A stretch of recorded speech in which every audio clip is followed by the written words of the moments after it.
Oh, kaya hindi na kami magugulat sa inaasta mo, impacta. Wala nang there's no substance anymore sa pinagsasabi mo. Kasi nga alam na namin kung gaano mo hinihiling, kung gaano ka kapatay gutom. Diba? Kung gaano ka kapatay gutom diyan sa pwesto. Oh, bakit ba? Ito po, pakinggan nyo to ha. Pakinggan nyo po ito. Etong ano natin, bakit ba natataranta ang impacta? Kasi po, ito po, dito na po tayo, pakinggan nyo po ito. Na maaari ngayong araw ay mai-refer na sa House Justice Committee ang complaint ng... Abangan nyo po ngayong araw, ire-refer na po sa Justice Committee ang impeachment. Sabi ko sa inyo kapag meron pong big event, papasok si Sara para paupain at i-divert. Ngayon na po kasi ipa-file sa commission sa plenaryo ang impeachment. Iahain na sa plenaryo para masimulan na ng Committee on Justice. Aray ko. Pakinggan nyo. Impeachment laban kay Vice President Sara Duterte.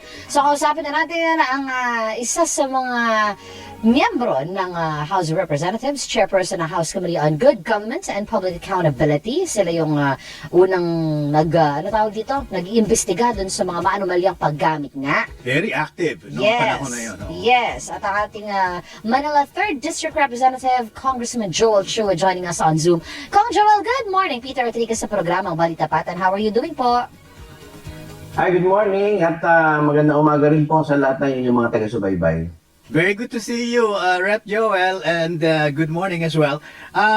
Kong Joel, ito pong morning na ito, itong umagang ito, magkakaroon ng press conference daw, reportedly, si VP Sara, at yan inaabangan din natin. So, pinagtatagni-tagni ko yung dalawa, maaari bang may mangyari sa Kongreso ngayon relative to the complaint against impeachment complaint against VP Sara? As we speak, meron po bang nangyayari o mangyayari to fast track the complaint? Sa ngayon, wala pa naman po akong balita kung ano ang lalo-lalo na pag binabanggit po ninyong fast track, because when you talk about fast track, ibig sabihin, ito po yung second mode ng pagpa-file ng impeachment, which is yung pagsasubmit po ng 1/3 vote sa plenaryo at isusumite po sa Senado para sa articles of impeachment. Pero sa ngayon, ang inaasahan pa lang po natin maisama ito sa order of business at nang ganun may refer ito sa Committee on Justice para ito ay makandak na po yung hearing. Kung ano po yung ginawa namin doon sa ating Pangulo, naasahan ko ganun din ang mangyayari dito. Alam nyo, ang problema ang problema po ngayon, para po maunawaan natin, wala na pong kwenta yung express lane o yung express impeachment. Wala na pong kwenta yung express impeachment. Dahil pag nag-express impeachment ka po, napaka-problemado pa. Kesa po dito sa Commission on Justice. Siyempre, given the fact, dahil sa nangyari sa Supreme Court decision, sabi nga nila, pinahirapan ng Supreme Court yung pagkukuha ng katotohanan at pagpapa-impeach. Totoo yun. Yung express lane po ay napakahirap. Bakit, Nyolo? Kasi sa express impeachment po, bago mo ihain sa plenaryo, kailangan po may pirma na ng 1/3. At may pirma na ng 1/3, napakalat mo pa sa buong congressman ang form ng papapapirma. Hain mo sa plenaryo. Pag hain mo sa plenaryo, babalik uli na naman sa Commission on Justice. Pag sinabi sa Commission on Justice, okay na, babalik na naman sa plenaryo. Tapos bago iakyat sa Senate. Ganun po mangyayari. Hindi ganun po rin, wala rin pong kwenta. Wala rin pong kwenta. So, kaya mas mabuti po talaga yung sa Commission on Justice. Tapos, pag na, ng substance at form, madali sa plenaryo. Tapos pagdating sa plenaryo, di ba, pagdating sa plenaryo, iahain yan, tapos babalik uli dito sa Commission on Justice, gano'n na lang mas maganda. Parang mas mahirap pa po yung 1/3. Kasi bibigyan mo pa ng kopya, bibigyan mo pa ng ano, mas maganda. Alam nyo, sa akin mas maganda pa sa Commission on Justice. Tsaka sa Commission on Justice, hindi ka na parang makikiusap pa sa iba't ibang congressman, bibigyan pa ng issue, bibigyan pa ng delay. Diba? Pero mo, inilibot mo sa buong 300 congressman pa yan. Sobrang takbo ng oras. Hindi katulad dati, pag nilibot mo sa congressman, diretso ka agad sa Senate. Ngayon hindi, pinagulo ng Supreme Court. Aray ko. Okay. So pag sinabi po na i-refer sa Committee on Justice, ibig sabihin nun, hindi na pwedeng dalhin sa tinatawag na fast track mode yung complaint. Tama po ba? Tama po kayo. Ito po yung first mode, yung referral sa Committee on Justice. So, dito po, titingnan po natin, dito po yung determination of form and substance. Opo. Kung Joel, yung pong experience last year, ano ha? And it wasn't a very good experience. Parang ngayon po ba, we can say with certainty na hindi na mangyayari yon. Dahil mukhang medyo nagtatagal na naman po yung complaints na hindi pa na-refer or hindi pa talaga nagagawan ng definite decision on what to do next. Well, una, linawin ko lang, no? Yung nangyari yung naging desisyon po ng Korte Suprema, hindi po dito tinakil yung substance. So, ang tinakil lamang dito ay yung technicality when it comes to one-year bar rule. So, yun po yung naging usapin dyan, mostly. Yun po yung mga naging desisyon po nila. Kaya, ito po ay sa akin pong paniniwala ay sa ngayon, kung ang tatahakin po namin ay yung first mode, malamang hindi na po ito mangyari. Yung technicality po, no, na binigyang linaw ng Supreme Court. Yusek, good morning. Si Dari Tinatanong Buenaveza. ko ulit kung tama ba ang pagkakaintindi natin, ano? Kung naging mas earlier po ba yung pagtatapos ng 1-year bar or later pa than February 6. Is it becoming an issue ngayon, Kong Joel, or hindi naman siya issue, tuloy lang tayo business as usual? Sa akin po paniniwala, hindi naman po siya issue. Pero just to clarify, no, dalawa po kasi yan yung naging decision ng Korte Suprema. Yung una po kasing decision nila, sinabi nila doon na not earlier than February 6 po pwede mag-file. Pero doon sa pangalawang decision nila, binago nila yung definition ng session days. Kaya umiksi, naging January 15.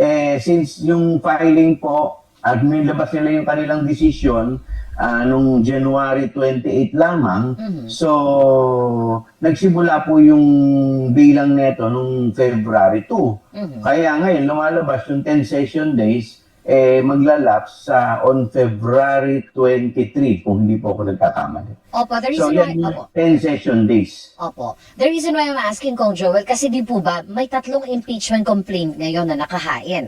Yung unang dalawa ay nag-submit doon sa earlier schedule na compute natin. Yung pangalawa, they made sure na after February, before, after po ba February 6, no? Basta sinakto nila na natapos yung 1 year na unang bilang natin. Just to make sure na if mabago man, by technicality yung date, merong impeachment complaint na papasok. So, mamaya po, possibly, etong 3 na po agad ang marirefer? Pag na-refer po itong 3 pag na ito po ay naisama na sa order of business, kasi po ang bilangan po dito yung order of business. Hindi po ito yung pag-transmit sa Office of the Speaker. Going back. So pag naisama na po ito mamaya at na-refer na po ito sa Committee on Justice, simula na po yun ng 1-year bar rule. Hindi na po pwedeng mag-file pa ng panibagong impeachment complaint against the Vice President. Opo. Pero yung 3 na po ba agad yung yung pag-uusapan agad, sir? Yung pong 3 ang magiging topic po doon sa Committee on Justice. Parang kagaya po yan nung sa ating Pangulo, yung 2. na naging topic po. Ang naging topic namin sa Committee on Justice. Opo. Kong Joel, so ibig pong sabihin, yung tatlong complaints na yon ay nasa opisina ng speaker. He has accepted all three. Tama po kayo dyan. Okay, tamo. Ayan po ha. Pag na-refer na po kay speaker, katulad po ng dati, didiretso po yan sa Commission on Justice. Mamaya na po yan, abangan nyo. Mamaya na po yan. Aray ko! Kaya maganda-handa po kayo. At yung mga DDS, maganda kayo ng panyo, iiyak na kayo talaga. Aray ko! Diba? Diba nakita niyo po yung pinakita ko sa inyo, yung isa sa mga inaano ni Ramil Madriaga? Diba? Yung inaano ni Ramil Madriaga sa kanya? Na nag-uutos siya ng, isa pa lang yun ha, nag-uutos siya ng koronel para pumatay sa Pangulo. Yari siya doon. Okay. At hindi pa po ito nairasama sa order of business. Alright. So, ang susunod po dyan ay yung committee action. Kapag ni-refer ng speaker sa Committee on Justice, then that is the next step, right? Yes. Pag naisama po sa order of business ni speaker, so mamaya sa plenaryo, i-refer na po. Yun na po yung pagsama sa order of business. Mm-mm. Can it be? Tapos po nun, yung 3 days para i-refer ito sa Committee on Justice. Ayun. Pero most likely, pag naisama na po ito mamaya sa order of business, mamaya po, i-refer na po yan sa Committee on Justice. Ayun. Kapag naisama po sa order of business, pwede po bang may mag-move na magbotohan na right away for a tinatawag na fast track mode? Yung fast track. Eh, hindi po wala pa po kasi kailangan 1/3 vote po yun ng ano. Pag sinama po sa amin ngayon, kailangan may 1/3 na boto na po yun. Para yun po yung maging fast track. Okay, tama. So hindi doon sa plenaryo mamaya, hindi pwedeng erase yung question na Hindi yun. po, wala po. Okay, so ibig Unless sabihin, may 1/3 na congressman na nag-ano na po niya, na sumuporta na dyan, yan na po. Yun na po pwedeng fast track. Pero ito po, parang normal lang po to na isasama sa order of business tapos i-refer kung saan committee pag-uusapan. Hindi pala yan pwede kung Joel na parang habang pinag-uusapan ng Committee on Justice, biglang may mag-isip na, wait, parang feeling ko marami tayong bilang, magbilang na tayo ngayon. Wala na. Aabot tayo ng 1/3. Di po pala ganun yun? Hindi na. Pag Once nauna na refer na po yan sa Committee on Justice, kailangan na po yung pag-usapan yung form at saka substance. Okay, tanyo. Wala nang, ayun nga po yung nirereklamo ni Tito Soto. Na yung express impeachment po ay hindi na talaga mabisa.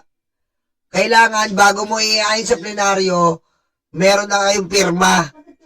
Meron na kayong pirma. Pagka-pirma nun, dapat nabigyan mo pa ng kopya lahat ng congressman. Kita niyo yung oras na yun? Pero mo kailangan meron na nabigyan mo lahat ng kung may mga congressman na nagtatago-tago, kunyari hindi siya nabigyan ng kopya, tas biglang magsisigawan sa plenaryo, hindi po ako nabigyan ng kopya. Diba? Biglang gaganon, hindi po ako nabigyan yung kopya, Your Honor, I disagree, I object. Aray ko! Siyempre, pagdedebatihan pa yan. So, masyadong masalimuot na yung express lane. Kaya hindi na advisable. Pero, mas maganda na rin itong Committee on Justice kasi dito, may himay-himay pa. Malalaman pa ng taong bayan ang pagdanakaw ni Sara. Lalong-lalo na sa parte ng sufficient ba in substance. Di ba? Malalaman doon. Mabubuksan na. Hindi na uubra ang preskon mo, leche ka. Sara. pero pag na-refer na sa Committee on Justice, Kong Joel, hindi na pwedeng i-fast track yun. Too late na. Yun nga. Hindi na po. Hindi. So I am imagining po, and I could be very wrong, na as we speak, hindi kaya meron ng umiikot na whether na. the congressmen are in favor or not in Wala na. favor of a fast track mode and to achieve or hopefully to achieve 1/3. Sa ngayon, wala naman po akong alam dahil kung sakasakali po, malalaman po namin yan. Opo. So, yun po ba ay kailangan formal na magpipirmahan na ako, pabor ako dyan? Or I'm not in favor, therefore I will not sign. Ganun po ba yun? Or pwedeng parang ako, pabor ako dyan, verbalan lang? Doon po sa latest ruling ng Supreme Court, kailangan, kahit na yung sa second mode, kailangan mabigyan muna kayo ng kopya. Sa ngayon, wala pa naman po ako nakukuha kopya. Okay. So, Alright. kung titignan po ninyo, wala rin po itong masasabi nating kulang pa rin. I see. Surprisingly, si Senate President Tito Soto po, nagpahayag na pabor siya na magkaroon ng fast tracking dito sa impeachment complaint laban kay VP Sara. Does that in any way affect what the lower house will do po? Yung fast tracking po, pwede po namin gawin yan anytime naman po hanggang February 23. Once hindi pa po ito na isasama sa order of business. Ano po dito yung mas mabusisi na pag-aaral doon sa mga impeachment complaints? Yung po bang sa House Committee o yun pong fast tracking kung saan sabi po ninyo dapat bago magkaroon ng pag-fast track, Tama si Gino Campo. The better process here, Your Honor, Mr. Chair, is the Commission on Justice. Even though, even though it seems very slow, but it will surely dagger in the heart of Sara Jackie Duterte. Okay?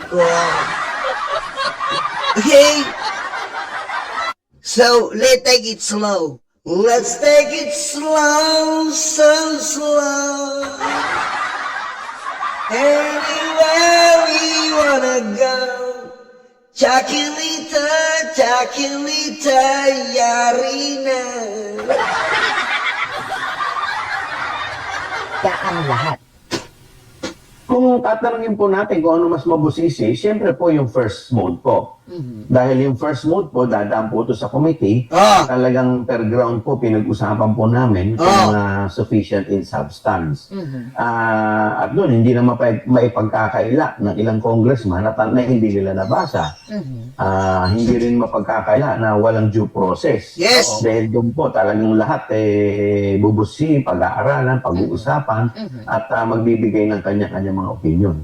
So pag fast track po and looking for 1/3 of the votes, ano po, wala na po dyan yung ipapatawag or bibigyan ng pagkakataon si VP Sara to state her case.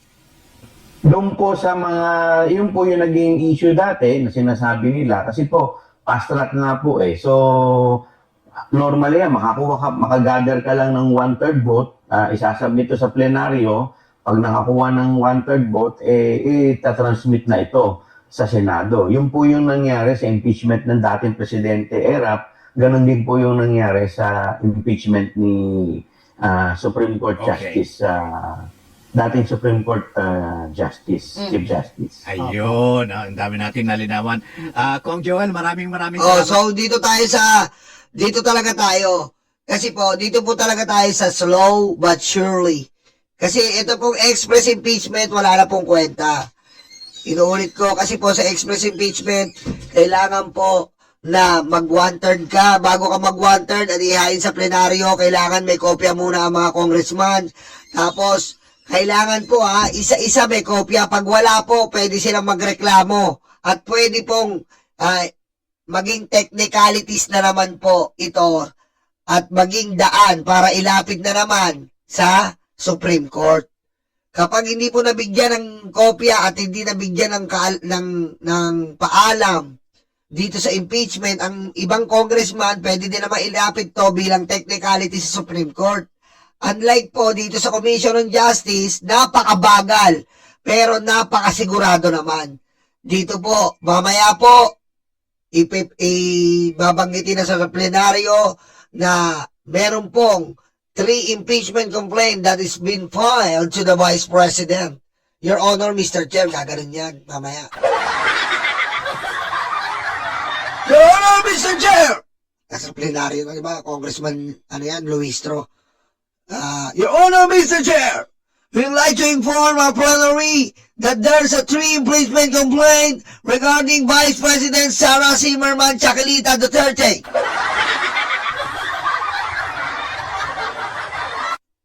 Mr. President, I would like to move this tree impeachment complaint to the Commission on Justice.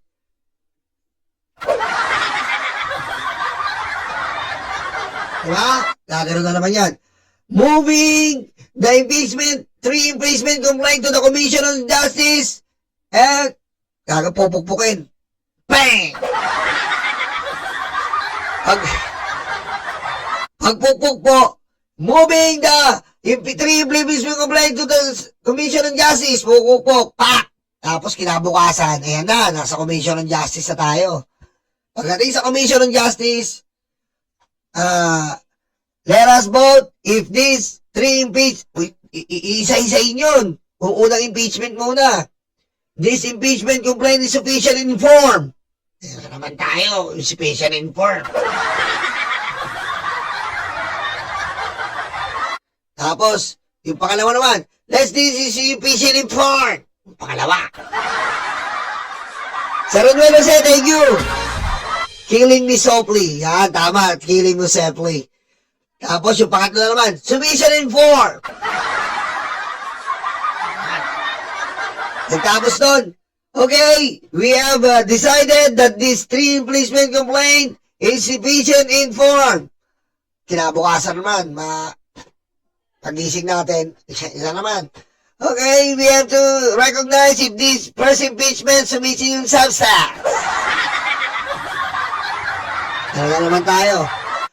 Sufficient in substance naman, yung tatlo. Ngayon, kapag na-sufficient yung tatlo na yon, okay. Dadali na naman sa plenaryo yan. Pagdali sa plenaryo, sabihin na naman ni Luistro, I move that this three impeachment complaint is sufficient in form and sufficient in substance. Therefore, Your Honor, we conclude. Aray ko. Sabihin nila, in Tagalog, sa amin pong pagsisiyasat at paglilimbag at pag-iimbestiga, napatagpuan namin ang tatlong impeachment complaint ng ating Vice Presidente ay pumasa sa sufficient in form at sufficient in substance. Ngayon po, inihahay namin, Your Honor, Mr. Chair, pagbobotohan na sa plenarya, pagbobotohan, na talakayin natin at pagbotohan itong third impeachment complaint na i-file laban sa Vice Presidente. Boboto na yan. Kung ilan yung boto ni BBM, 240, ganyan din ang mararating yan. Aray ko. Ganyan din mararating yan.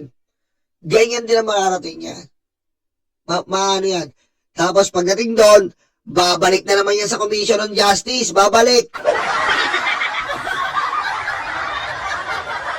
Babalik ulit. Pagkatapos ng plenaryo, babalik na naman sa commission. Matagal pero sure. Pagbalik, ayan na. Pagbalik niyan, yung maaaring ipatawag si Sara Duterte. Yan na yun. Sa tingin ko ganun eh. Alam ko po ganun. Ipapatawag na si Sara Duterte. Ipapatawag. Ganun na yun. Ipapatawag. Kasi, napasa na sa plenaryo. Ngayon, ipapatawag na siya bago iakyat sa Senado. Ipapatawag na yan. Ikaw, Sara Duterte, doon na naman. Kala niya, hindi niya manulusutan, lalo ngang lumupit eh. Ikaw, Sara Duterte, magnanakaw ka ba? Opo.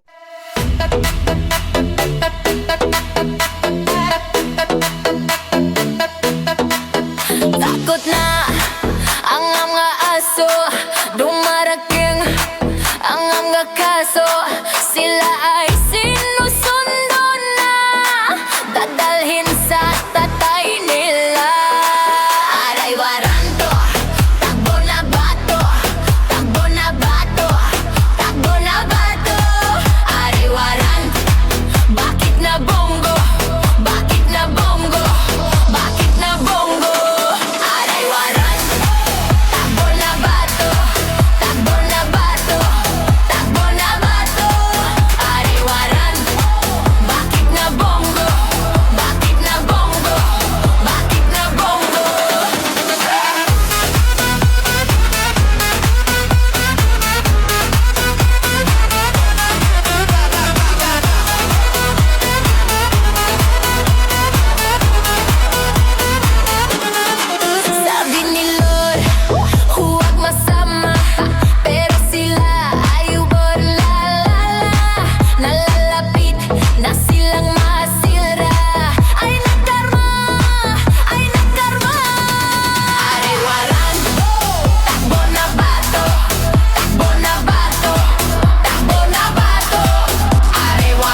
dede, tanga-tanga, dede, utak luga, dede, tanga-tanga. Dede is tanga-tanga. Dede is tanga-tanga. Dede is tanga-tanga. Dede is tanga-tanga.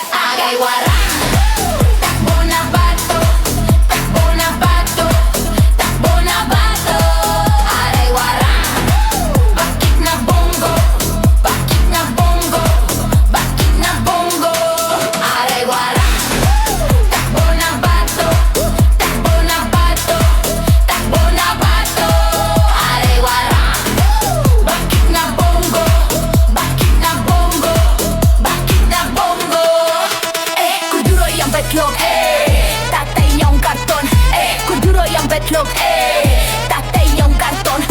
Kuduro yung betlog, tatay yung karton. Kuduro yung betlog, tatay yung karton.